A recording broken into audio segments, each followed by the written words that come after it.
Okay guys, this video is going to be very interesting. So since these videos, there's been a lot of changes. First of all, I'm not allowed to drive out there when I went to the auction again, or that last time I wasn't. They didn't put my name on the board. And then the place that I was assaulted twice at, the place that the guy knows both the jeweler, the watchmaker, watch fixer guy, Frederick Don, and also knows big guy Jewel. Yeah, he was very nice, very, very nice. He even offered to give me shirts. How did he know I need shirts? Some old shirts he had. Very nice though. Big change. He's always been nice, but not out of his way nice. And he also posted my insurance. And I didn't even have the money for it. He posted it anyway. I paid him like a week and a half, 2 weeks later or something. I don't know. But anyway, I woke up the other day. I woke up this morning. Let me get my train of thought, guys. Alright. So today is, hold on, Tuesday the 27th. Not yesterday, but the day before, which was Sunday the 25th. At or around or after closing time of Fred's. I'm in the parking lot in front of the Gathering Place Church. In the parking lot. But my car is faced towards Fred's. Now there's only a few parking spots there you get good internet, Wi-Fi. And all of a sudden I hear sirens. Police, I hear fire truck, ambulance, everything congregating. They go to Fred's. And I'm thinking, I'm looking around. All of a sudden a cop car pulls up next to me. Now mind you, he hadn't been on the scene yet. This had all just started. Looks at me. You ain't seen that man laid out over there? Like that. Like, what are you talking about? In front of, on the pavement in front of Fred's. I said, no. He drove off. Well, 5-10 minutes later, he walked the man to his car, and the man leaves. I'm assuming that was the one that was laid out. Then I woke up this morning and I thought about that. There's an 80 to 90% chance that was a message to me. A warning, threat. 80 to 90%. Now mind you, I'm not 100% sure. And I didn't really consider or think about it. But here's something y'all need to understand, guys. Before any of this ever started, God showed me some things, and in one of the dreams I had, it showed me my death, and it will be connected with all that's going on now. But understand, also, in my dream, I did not descend, guys. I ascended. What's coming out of my mouth is the truth. So if I'm going to die anyway, who cares? I'm continuing. Your little threats mean nothing.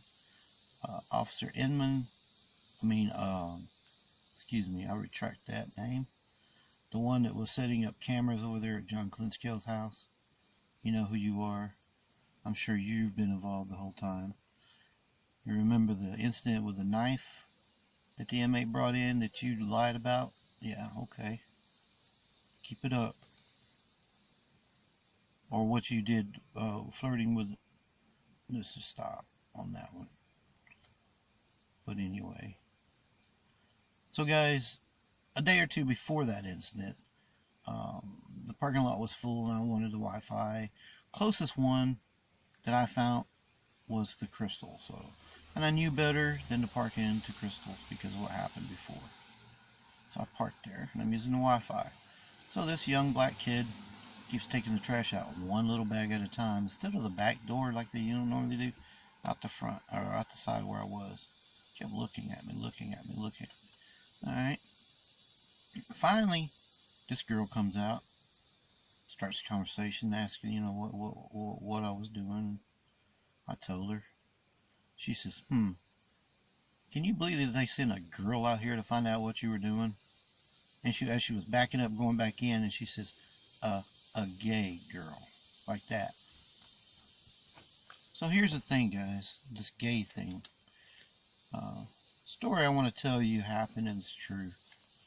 One of the things that led up to me leaving the sheriff's department was one day I was roving upstairs, and well, let me go forward. I had fired this guy from being a trustee, worked in the laundry, for passing notes to the females and who knows what else through the laundry. I found all the evidence. Well, instead of going to the captain, instead of going to another female over there, or, talking with them about something, some kind of laying out what I was doing, I just fired him, wrote it up, incident report, fired him. Now, his condition with the DA's office was, if he remained a trustee and in good standings, he could do his time there instead of going to prison. All right. But he was highly pissed. But for some reason, instead of going to Charlie Block, Lockdown, which is next to the Medical Bravo, both are for-sale, small, tiny blocks. The doors that enter the day rooms face each other. Really face each other. Really close. Now, alright, he's locked up. And then later there comes in this one dude and another guy. Now, the other guy is his little partner. His little partner in crime. Now, he goes to Charlie Block, Lockdown, his partner in crime. He goes to Bravo, medical, whatever, isolation, whatever. So they're passing notes, we catch them, every once in a while. But he comes to, I think it was a lunch or dinner or something. He comes up in the line. It just happened more than once. I let it go once, cussing. So I get on to him on the second time. Then he keeps asking for spoons every time. We're told not to give spoons every time. Try to monitor how many they get.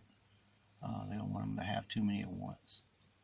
I guess you can melt them and make stuff. I don't know. Sounds feasible. But anyway. So he's ticked off at me. Who cares? I'm doing my job. Alright, well, I'm up there roving one day. And the guy that I had locked down in that block, we're going to call him Paul. He comes up to me and says, "Hey, Messer, you'll never believe what Gaither said about this." And he gave the other guy's name, the guy that just came in not too long ago.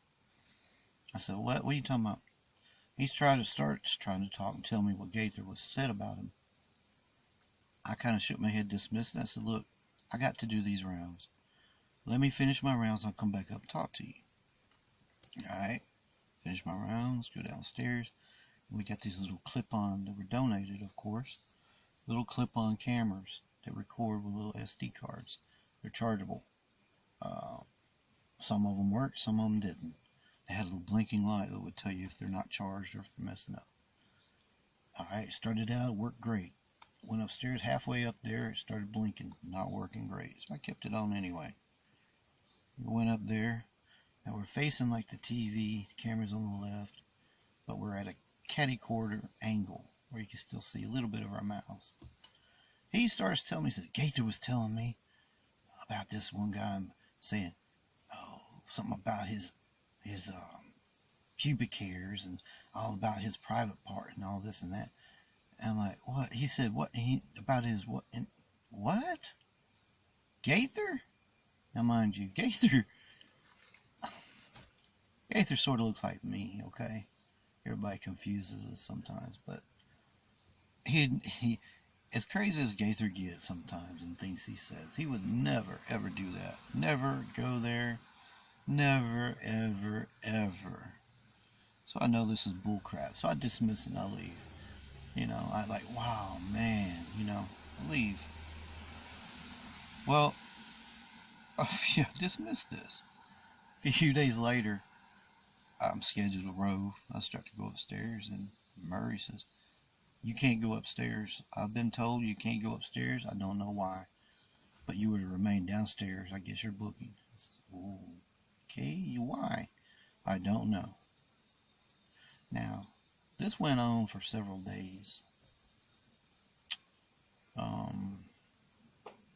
Finally, I'm called into Captain Moss's office.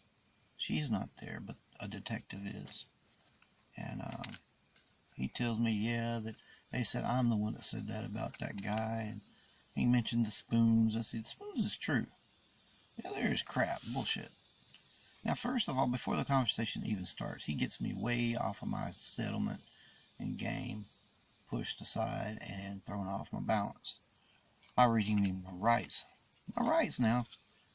Okay. Then he says, well, would you be willing to do a lie detector test? And if you pass this test, then we'll file charges against him for lying. I said, yeah, I'd love to. Absolutely. So we get up, and I thought we were walking out to do a lie detector test. He said, no, we can't, because it's got to be set up for the Pill City, and that takes a couple of days to get one guy that does it. So at the front door, he's like, gets on his cell phone to call somebody. He says, hey, he said he'd be willing to do that. He'd like to do that. And then he comes back and he says, well, they don't want you to do a regular one. They want you to do a voice stress analyzer test. What the freak? I've never even heard of this. That's starting to sound awfully fishy and funny to me. Now, mind you, way before all this happened, I got on their hit list and poop list for telling the Chief Markham, that somebody needed to go to the media about all this bullcrap going on here. Alright. So I'm thinking, this ain't right. It sounds like they're trying to set me up for something. So I said, look, let me call my lawyer and find out. So I called the lawyer. He says, I don't know. Let me call another lawyer who's got more experience than this. Come back. He says, let me tell you something. Under no circumstances do you take that test. He said, that test is the most laughable thing in the world. He said, that's no more accurate than throwing a coin up in the air and flipping and letting it land on heads and tails. He says, do not, no matter what you do, take that test. So I refused. A few days later, I'm called the sheriff's department. I go over there, and now by this time there's a new chief. I guess the old chief retired. Retired and got his agreement money about the food. I'll talk about that later. But anyway, so there's a sheriff and the new chief, and he's like, well, is there anyone else there that, maybe has something against you? I said, well, Captain Moss apparently, does, because of, there's rivalry, civil rivalry, whatever, between her relatives and friends and me sometimes. And so, okay. Well, I said, he says, do you want to stay here, or do you want to go to Asheville? I said, you know what? Send me to Asheville. Asheville's low back, keyed. It's like the difference between Mount Pilot and Mayberry, guys.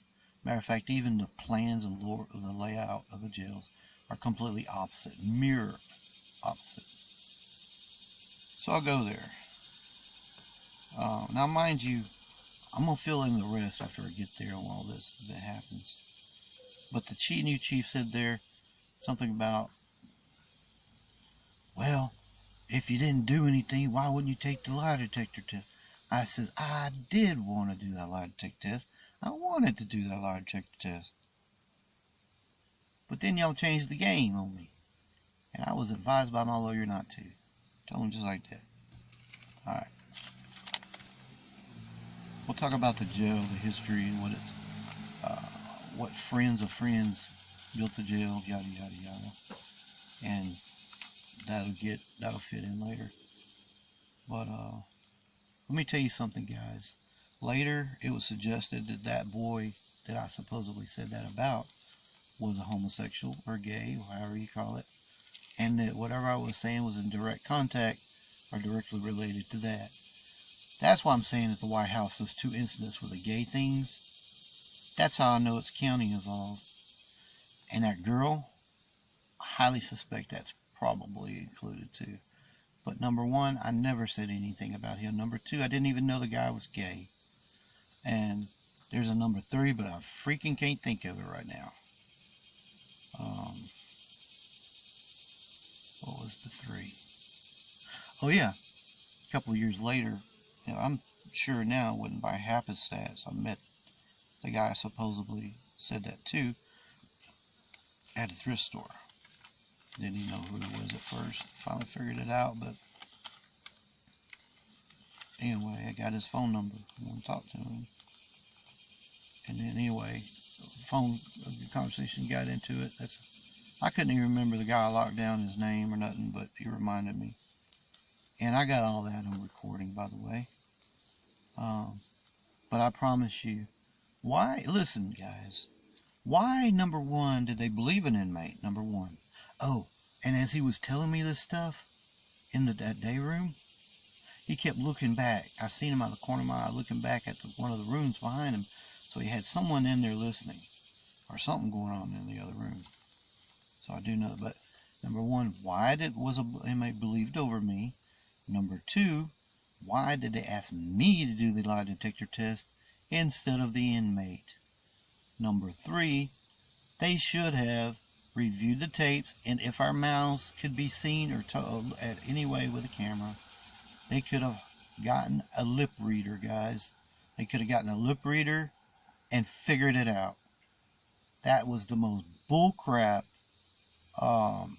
setup crap I've ever heard of, seen of in my life.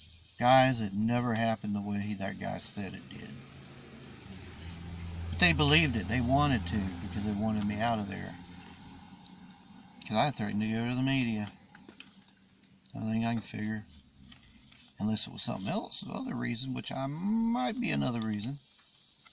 Which we'll get into that. The wrongful deaths and all later. But let me tell you something, guys.